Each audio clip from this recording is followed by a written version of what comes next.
अस्सलाम अलैकुम दोस्तों। इंग्लिस्तान ये सारा खेल बड़े गौर से देख रहा था, भला वो इस दौड़ में क्यों पीछे रह जाता। चुनांचे मलिका अलजुब्ते ने इन दो मुल्कों के नक्श कदम पर चलते हुए दिसंबर 1600 में ईस्ट इंडिया कंपनी कायम करवाकर उसे एशिया के मुल्कों के साथ बिलाशिरकन गैर तिजारत का इजाज़त नामा जारी कर दिया।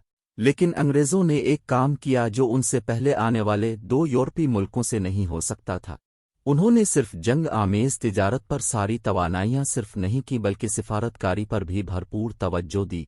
यही वजह है कि उन्होंने टॉमस रू जैसे मंझे हुए सिफारतकार को हिंदुस्तान भेजा ताकि वो ईस्ट इंडिया कंपनी के लिए बंद दरवाजे खोल दे। मुगलों की तरफ से परवाना मिलने के बाद अंग्रेज़ों ने हिंदुस्तान के मुख्तलिफ साहिली शहरों में एक के बाद एक तिजारती अड्डे कायम करना शुरू कर दिए जिन्हें फैक्ट्रियां कहा जाता था। इन फैक्ट्रियों से उन्होंने मसालहा जात, रेशम और दूसरी मसनूआत की तिजारत शुरू कर दी जिसमें उन्हें ज़बरदस्त फ़ायदा तो होता रहा, लेकिन जल्द ही मामला महज तिजारत से आगे बढ़ गया। चूंकि ईस्ट इंडिया कंपनी की दूसरे यूरोपीय मुल्कों से अक्सर जंगें चलती रहती थीं और ये एक दूसरे का माल लौटने में कोई आर महसूस नहीं करते थे, इसलिए अंग्रेज़ों ने अपनी फैक्ट्रियों में बड़ी तादाद में मकामी सिपाही भर्ती करने शुरू कर दिए। ज़्यादा वक्त नहीं गुजरा कि ये फैक्ट्रियां फैलकर कलों और छौनियों की शक्ल इख्तियार करने लगे। जब कंपनी की फौजी और माली हालत मजबूत हुई तो उसके अहलकार मकामी रियासतों के आपसी लड़ाई झगड़ों में मुलव्वस होने लगे। किसी राजे को सिपाहियों के दस्ते भिजवा दिए, किसी नवाब को अपने हरीफ को ज़ेर करने के लिए तोपें दे दें, तो किसी को सख्त ज़रूरत के वक्त पैसा उधार दे दिया। इस जोड़ तोड़ के जरिए उन्होंने रफ्ता रफ्ता अपने पंजे साहिली इलाकों से दूर तक फैला दिए।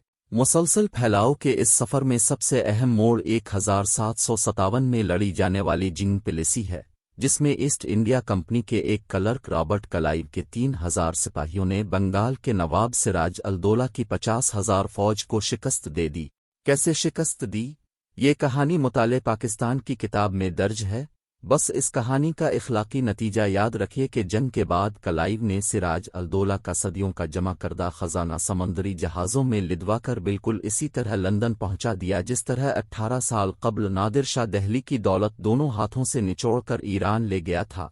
लेकिन क्लाइव ने तमाम दौलत शाही खजाने में जमा नहीं करवाई बल्कि अपने लिए भी कुछ हिस्सा रख लिया, जिसकी मालियत आज कल के हिसाब से 3 करोड़ डॉलर बनती है।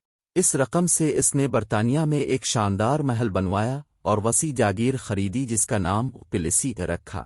यही नहीं, उसने पैसा देकर न सिर्फ अपने लिए बल्कि अपने बाप के लिए भी पार्लिमान की नशिस्त खरीद ली। बाद में इसे सर का खिताब भी अता कर दिया गया। लेकिन इसी दौरान बंगाल में आने वाले खौफनाक कहत और उसके नतीजे में सूबे की 1/3 आबादी के फना हो जाने की खबरें इंग्लिस्तान पहुंचना शुरू हो गई थीं, जिनका सबब लॉर्ड क्लाइव की पॉलिसियों को करार दिया गया।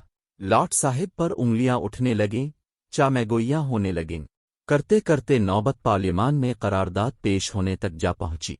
ये करारदाद तो खैर मंजूर नहीं हो सकी, क्योंकि इस जमाने में पार्लियामान के 1/4 के लगभग अरकान के खुद ईस्ट इंडिया कंपनी में हिस्स थे।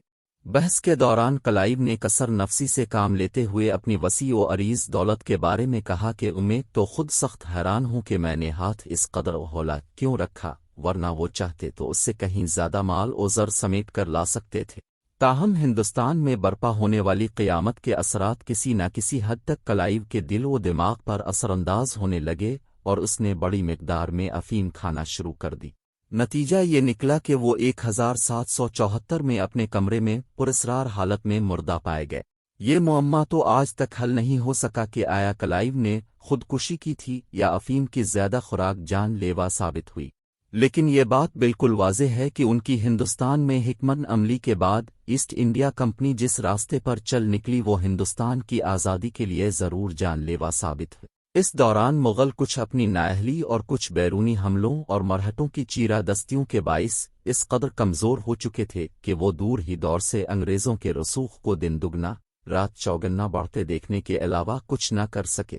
चुनांचे जिंग पिलिसी के सिर्फ निस्फ सदी बाद ईस्ट इंडिया कंपनी की सिपा की तादाद 2.5 लाख से तजावुज़ कर गई और उन्होंने बंगाल से निकलकर हिंदुस्तान के बड़े हिस्से पर अपना तसल्लुत कायम कर लिया।